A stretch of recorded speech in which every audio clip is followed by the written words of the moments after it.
On passe à Wimbledon. Nicolas, il en parlait il y a quelques minutes. Ce dimanche, nous avons vécu une magnifique finale entre Alcaraz, le numéro un, qui a renversé Novak Djokovic après un combat d'un peu plus de 4 heures. La question que j'ai envie de vous poser aujourd'hui, c'est est-ce qu'on est parti pour une domination à sens unique dans les prochaines années de Carlos Alcaraz? Ben, Nicolas, justement, tu t'en parlais, tu parlais de la finale. T'en penses quoi, toi, de cette question?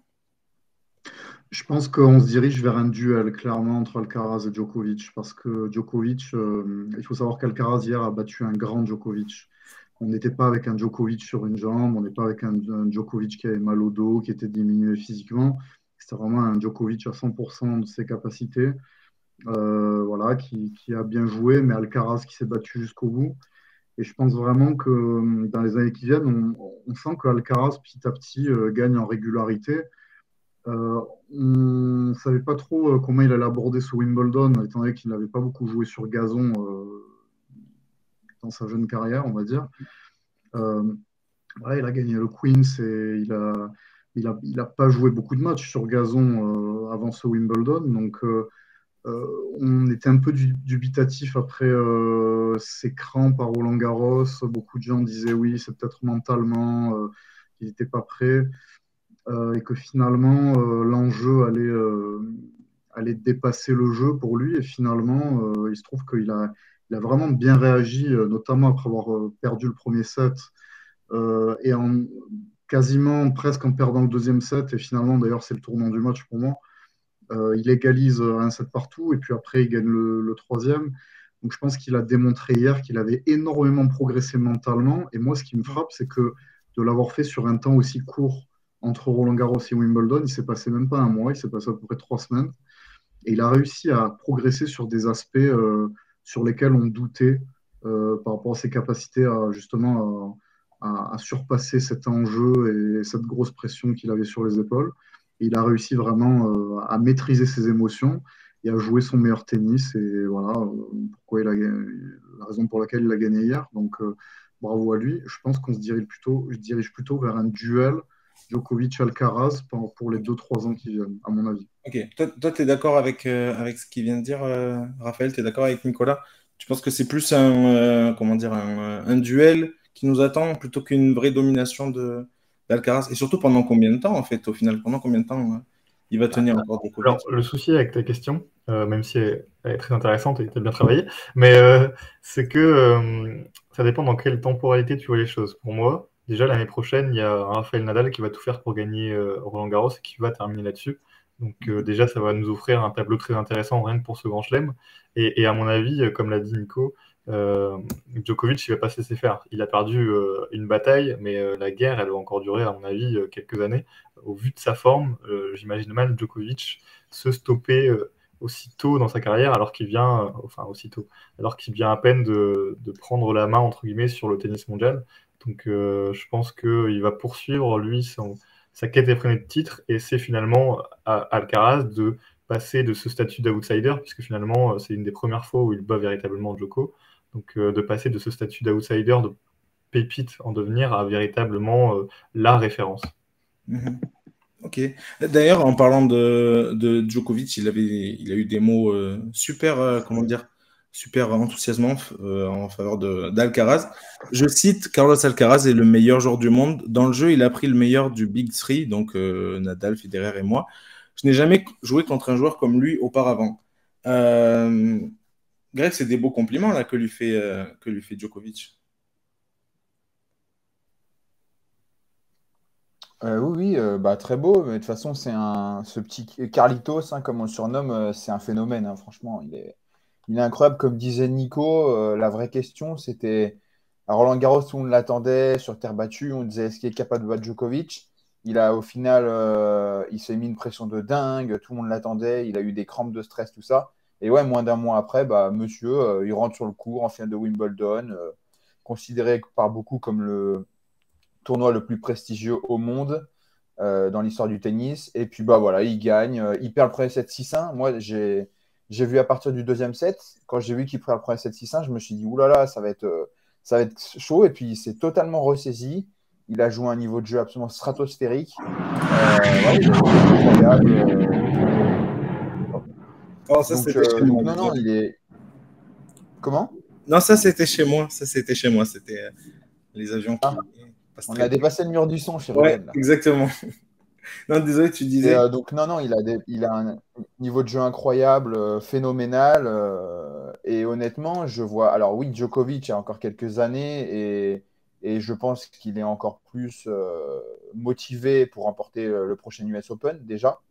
Mais honnêtement, je vois pas vraiment qui va le concurrencer dès que Djokovic aura mis fin à sa carrière, même si c'est pas tout de suite, parce que ce soit Runeux ou même Sinner, on a vu quand même ils sont très forts, hein, ils ont un gros potentiel, ils ont quand même des limites, et donc ça va être compliqué. Maintenant, on verra bien, mais oui, c'est le futur du tennis, à n'en pas douter. Mais dans les prochaines années, tu penses qu'il y aura quand même combat avec les deux qui sont encore là du Big Three, avec Djokovic et avec Nadal? Bah, on va demander à Nico et Raphaël, mais honnêtement, oui, moi je vois Djokovic, Ouais. mais 2-3 ans maximum, je pense. Après, honnêtement, je vois pas à l'heure actuelle qui pourra Mais pas en le 2-3 ans, détrôner, on mais a même encore le le temps de voir concurrencer, venir, quoi. finalement. Comment? En 2-3 ans, on a encore le temps de voir venir. Il y aura d'autres promesses, d'autres belles pépites qui vont revenir. On a des Français qui sont intéressants. Il faut leur laisser le temps de grandir aussi. Ok, donc vous n'êtes pas trop sur Totalement, mais le. bon, je trouve que c'est un phénomène. Vraiment, c'est un alien, ce gars-là. Vraiment, il est incroyable. Comme dit Greg, c'est vrai que l'idée que ce soit un phénomène, c'est le fait qu'il a 20 ans, ils viennent les avoir et on va dire que, alors que, il me semble, hein, mais Sinner et Rune sont quand même dans un âge un peu plus avancé. Euh, Sinner, il doit avoir que 21 ans, non, je crois. alors peut-être Rune à la limite est plus jeune, mais enfin, Runeux, ouais, ça ce pourrait que je veux prendre dire, Sinner moi je pense juste. surtout à des gens comme qu'on attendait comme voilà, il y avait Medvedev, Zverev, Ouais, cette Tsitsipas. génération-là, on a l'impression que ce qu'on appelait la next gen, le train est passé pour eux malheureusement. Et là, oui, il faudra suivre éventuellement Rune et Sinner, mais là où on vient de dire que Rune et Sinner on montre qu'ils sont très forts, mais ils montrent un petit peu leurs limites alors que ce soit mentalement ou physiquement, là où Alcaraz, lui, arrive à se surpasser. Et on a l'impression de voir un petit peu des caractéristiques similaires à celles de Nadal, cette idée de combattant qui ne renonce jamais, et aussi l'idée de vraiment de dominer ses adversaires. Alcaraz, pendant cette quinzaine, il a surpassé, il a surclassé pardon, tous ses adversaires. Et c'est ça qui est fort, de faire ça à son âge, alors que souvent à 20 ans, on se dit oui, laissez-les grandir. Et lui, il est déjà grand à son âge et il a une marge de progression énorme, avec sous la coupe de Juan Carlos Ferrero, qui est très expérimenté. Je pense que vraiment, ça peut faire mal pendant les années qui viennent. Alors, on a dit Djokovic, lui, je pense qu'il a au moins 5 ans devant lui, si tout va bien physiquement et qu'il est épargné par les blessures. Raphaël parlait de Nadal. Je pense que Nadal, bon, on espère tous le voir l'année prochaine à Roland-Garros et même sur les 4 tournois du Grand Chelem en 2024. Et on espère le voir finir en beauté, mais je vois mal comment il pourrait poursuivre au-delà de 2024 parce qu'il a tellement été embêté par les blessures qu'on a l'impression que ça va être un peu son barreau d'honneur. Et c'est pour ça à mon avis, on s'oriente plutôt vers un duel sur le court moyen terme entre Alcaraz et Djokovic, Moi, au-delà de 2024. ouais, je suis d'accord avec toi. Et d'ailleurs, enfin, entre guillemets, c'est vrai qu'il a la même classe d'âge que Sinner et Rune, plus Rune d'ailleurs. Mais voilà. Mais moi, c'est plus ça, encore une fois, à Djokovic et Nadal et Federer que j'aime, enfin, que j'ai envie de le comparer. Parce que quand on le prend à 20 ans, enfin, je veux pas dire, genre, est-ce qu'il était meilleur à 20 ans que n'étaient les trois autres. Je sais pas, mais en tout cas, à 20 ans, c'est le seul des quatre, du coup, si on l'inclut, qui a gagné deux grands chelems sur deux surfaces différentes. Et je pense que ça en dit long. Je pense que ça en dit long sur sa polyvalence, sur sa qualité, je pense qu'entre les trois, à 20 ans, c'est celui qui a la meilleure marge de progression, la meilleure polyvalence, la plus grande maturité, même à 20 ans. Donc, moi, je trouve que ce qui fait flipper, entre guillemets, pour les prochaines années, c'est que, enfin, c'est vrai, il faut laisser les autres grandir et peut-être que bah il y en a un qui va exploser un peu sur. Enfin, c'est pas dit, ça se trouve ruineux. Voilà, dans 2 ans, ben, ça va être complètement un monstre qui va exploser un peu plus tard ou quoi. Mais moi, enfin, par rapport juste ma question initiale, je trouve que ça fait voilà flipper par rapport on va dire, au reste du tableau et au reste de- des concurrents, quoi. Enfin, ouais, je T'as sais pas. l'impression, t'as l'impression que finalement que Carlos il va tout rafler dès que Djoko et Nadal ils seront plus là et qu'il y a personne qui va pouvoir le concurrencer, qui va battre tous les records. C'est ça que Ouais, moi, j'ai c'est un ce terme-là flippé qui te. Ouais, moi j'ai un peu cette impression-là, mais même sur les prochaines années, même là, même avec comment dire, avec Nadal et Djokovic encore là, on verra au prochain. Mais je me demande si c'est pas l'une des victoires les plus significatives que j'ai vues ces dernières années. Genre, j'ai l'impression qu'il y a encore un autre truc D'accord. mentalement qui s'est encore déclenché chez lui. Il était dans les cordes vraiment après le premier set, il faisait n'importe quoi, il fonçait dans le mur.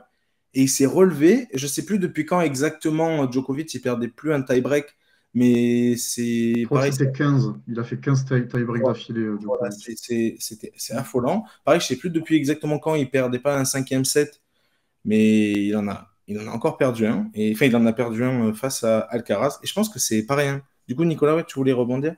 Non, ce que je voulais dire, c'est que je suis complètement d'accord avec toi sur le fait que ce soit une victoire encore plus significative que celle de l'US Open. Alors, celle de l'US Open, c'était une première victoire, ce qui est toujours magique, évidemment. Mais ça restait sur dur et j'ai toujours eu cette impression que notamment, il y a une différence quand même fondamentale entre le gazon et la terre battue. Et on a toujours eu l'impression que les Espagnols ont toujours été spécialistes de la terre battue. C'est leur surface de prédilection. Et on a toujours eu l'impression que quand on voyait Carlos Moya, quand on voyait Juan Carlos Ferrero, quand on voyait même Rafael Nadal, on se demandait toujours, mais que vont-ils faire à Wimbledon, en sachant que c'est une surface bien plus rapide que la terre battue. Bon, Nadal, c'est un phénomène, et il a réussi cet examen de passage, entre guillemets.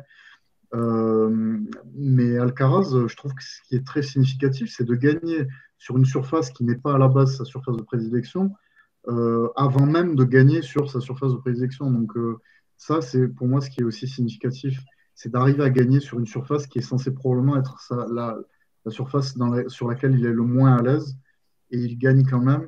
Ça veut dire que l'Open d'Australie, il est censé pouvoir le gagner, tout comme il a déjà gagné l'US Open, puisque c'est du dur, et que finalement, la surface qui risque de lui manquer, c'est sa surface de prédilection, qui est Roland-Garros. Donc là, on a un peu l'inverse du phénomène Pete Sampras, qui lui n'a jamais réussi à gagner sur terre battue, qui était sa surface la plus faible, enfin, sur laquelle il était le moins à l'aise. Donc je pense que c'est là où c'est très significatif, c'est à ce niveau-là, c'est d'arriver à gagner sur une surface qui n'est Et pas puis, sur laquelle il est censé ne pas être à l'aise. Et ça, c'est exact. vraiment très fort. Et puis, tu parlais de. Mince, tu parlais de. Comment ça s'appelle? Mince, attends, je vais revoir. Oui, tu parlais de la victoire à l'US Open. Mais c'était contre Rude, pour pas lui manquer de respect, c'était contre Rude, c'est pas contre Djokovic. Là, Djokovic, il était, C'est enfin, vrai. encore une fois, Wimbledon, c'est chez lui. On rappelle juste quelques chiffres. Déjà, il était en quête de 24e Grand Chelem. Il en a 7, il en a déjà gagné 7 des Wimbledon. Il était invaincu sur le centre court depuis 10 ans. Donc, je pense que ça ajoute encore plus au côté significatif qu'on parlait.